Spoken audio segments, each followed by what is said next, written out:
Hello, I'm Spark Patra from Ballistas International and I study in grade 6. Today we have made a project called Automated Plant Watering System. This is what we have made.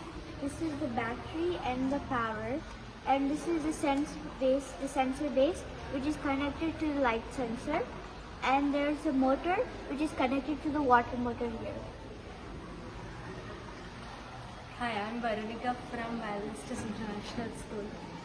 So over here, the battery, it is an electronic device which converts from chemical energy to electrical energy.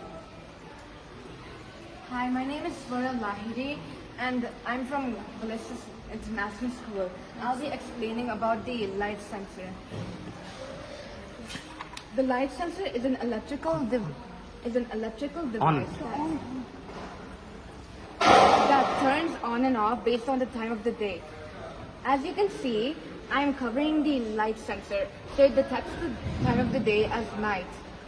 The water is not coming out of the pipe as plants do not need water in the night.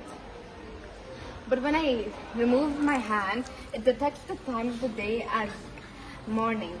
So I am going to be explaining the working principle of this project.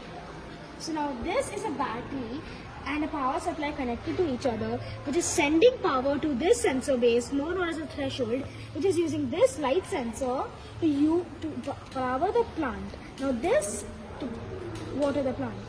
Now this is a support motor which is connected to more of an underwater motor which is using water to water this plant and the girl sitting inside.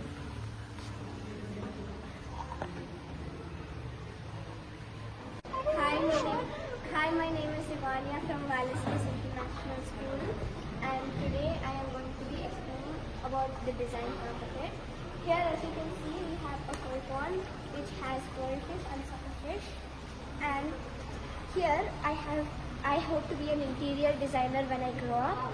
So here I have designed the outer layer and the coverage of the sensor, and here what's happening is there is a woman sitting here waiting to take a bath, and there is the man who is in control of the pipe.